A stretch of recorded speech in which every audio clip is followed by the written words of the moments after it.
ওনার phone প্রথমে দেখেছি busy, পরে ওয়েটিং, তারপরে রিং করলে 2-4 বার রিং হওয়ার পরেই ফোন বন্ধ হয়ে যায়। মনোনয়ন প্রত্যাশী ব্যারিস্টার সাহেবের ছবিকে দেখা যায়।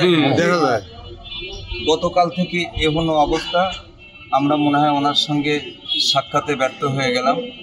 আপনাদের সদয় অবগতির জন্য জানালাম, যেহেতু আমাদের দলের ভারপ্রাপ্ত চেয়ারম্যান তারেক রহমানের নির্দেশনা রয়েছে, ওনার নির্দেশনা ক্রমেই ওনার বাসভবনে এসে তার সঙ্গে সাক্ষাৎ করার জন্য আমাদের এই চেষ্টা আমাদের অব্যাহত থাকবে নির্বাচন পর্যন্ত।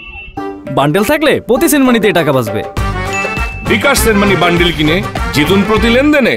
গত 12 তারিখে আমাদের দলের চেয়ারপারসন, ভারপ্রাপ্ত চেয়ারপারসন জনাব তারেক রহমানের সঙ্গে আমার মুঠোফোনে কথা হয়। উনি আমাকে বলেছিলেন যে আগামী ত্রয়োদশ জাতীয় সংসদ নির্বাচনের জন্য আপনি প্রস্তুত থাকেন, তবে আপনার আসনে যে প্রার্থীগুলো মনোনয়ন প্রত্যাশী আছে তাদের সঙ্গে আপনি যোগাযোগ রেখে তাদেরকে আপনার কাতারে নিয়ে এসে ঐক্যবদ্ধভাবে আগামী ত্রয়োদশ জাতীয় সংসদ নির্বাচনী বৈতরণী পাড়ি দেবেন। আমি তার পরের দিনই রঞ্জু সাহেব এখানকার মনোনয়ন প্রত্যাশী ছিলেন, ওনার সঙ্গে মুঠোফোনে কথা বলার জন্য চেষ্টা করেছি। উনি আমার ফোন ধরেননি।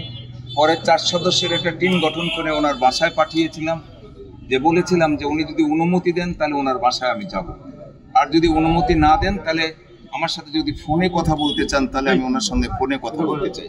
তো আমার যে পাঠানোর টিম 4 সদস্যের, ওনারা যা আমাকে রিপোর্ট করলেন যে না, উনি আপনার সাথে কথাও বলবেন না এবং ওনার বাসায় যেতেও অনুমতি দিবেন না। গত 12 তারিখে মুঠোফোনে আমার ভারপ্রাপ্ত চেয়ারম্যান মহোদয়ের সঙ্গে কথা বলার পরের এই ঘটনাটা। গতকালকে আমার দলের মহাসচিব মির্জা ফখরুল ইসলাম 2 শতাধিক প্রার্থীর নাম ঘোষণা করেছেন, নাটোর 4 আসনে আমার নাম ঘোষণা করেছেন এবং চেয়ারম্যান মহোদয়ের প্রস্তাবনার ধারাবাহিকতায় গতকাল থেকে ওনার সঙ্গে মুঠোফোনে আলাপ করার জন্য চেষ্টা করেছি।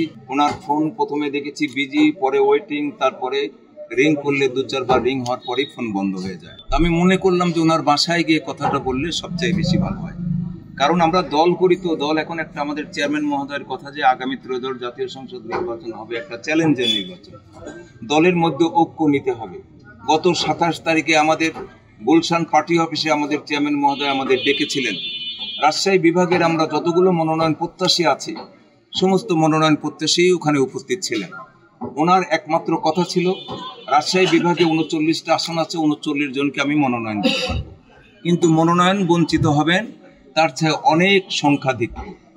আপনাদের আমি ডেকেছি, আপনারা এখান থেকে ফিরে যাবেন, যাদেরকে আমরা মনোনয়ন দিব তারা নির্বাচন করবেন, বাকি মনোনয়ন বঞ্চিত মনোনয়ন প্রত্যাশী যারা আছেন মনোনয়ন থেকে বঞ্চিত হবেন তাদেরকে কাছে ডেকে নিয়ে নির্বাচনী বৈতরণী এককভাবে পরিসমাপ্ত করতে। যার কারণে গতকাল থেকে চেষ্টা করে আমি যখন তার নাগাল পেলাম না, আজকে সকালে কয়েকবার ফোন করেছি। তো আমি আমার নেতাকর্মীর সঙ্গে পরামর্শ করে দেখলাম যে আমার মনে হয় যে ওনার বাসায় যাওয়াটাই আমার জন্য উত্তম হবে। যার কারণেই নেতাকর্মীদের নিয়ে ওনার বাসায় এসেছি, ওনাকে বোঝানোর যে এটা আমার হাইকমান্ড দলের ভারপ্রাপ্ত চেয়ারম্যান তারেক সাহেবের নির্দেশে আমি এখানে